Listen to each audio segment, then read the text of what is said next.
غیبی مدد.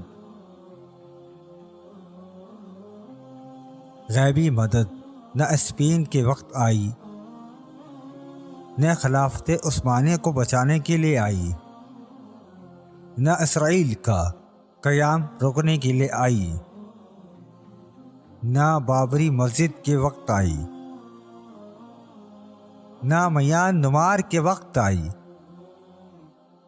نہ گجرات کے وقت آئی، نہ کشمیر کے لیے آئی.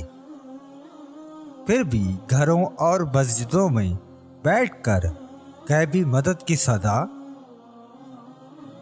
غیبی مدد جنگ بدر میں آئی، جب 1000 کے مقابلے میں 313 میدان جنگ میں اترے. غیبی مدد جنگ خندق میں آئی، جب اللہ سبحانہ تعالیٰ کے محبوب صلی اللہ علیہ وآلہ وسلم نے پیٹ پر 2 پتھر باندھے اور خود خندق کھودی اور میدان جنگ میں اترے. مسجدوں کی ممبروں پر بیٹھ کر بد دعائیں کر کے طاغوت کے نظام پر راضی، اور پھر غیبی مدد کے منتظر. اللہ سبحانہ و تعالیٰ کی زمین پر اللہ اور اس کے محبوب صلی اللہ علیہ وآلہ وسلم کے نظام کے نفاذ کی جدوجہد کرنے کے بجائے صرف نعت خوانی، محفل میلاد یا تسبیح کے دانوں کو 10 لاکھ 20 لاکھ گھما کر غیبی مدد کے منتظر. آفاقی دین کو چند جزیاتی عبادت میں محصور و مقید کر کے غیبی مدد کے منتظر.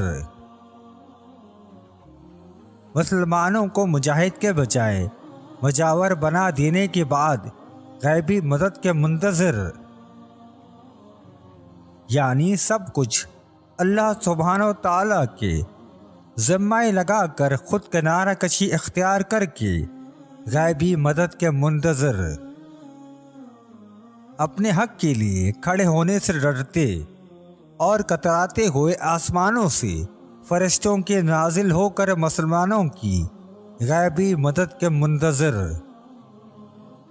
ایسی صورت میں غیبی مدد نہیں، صرف عذاب ہی آتے ہیں جو ہم غدار اور بے ایمان حکمرانوں اور کفار کی اجارہ داری، افلاس، زلزلے اور سیلاب و ذخیرہ اندوزی، ناجائز منافع خوری، جھوٹ، کم تلنا، ملاوٹ کی شکل میں بھگت رہے ہیں.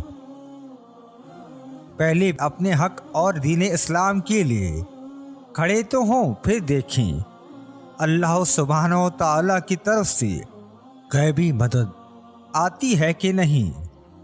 ذرا سوچیے.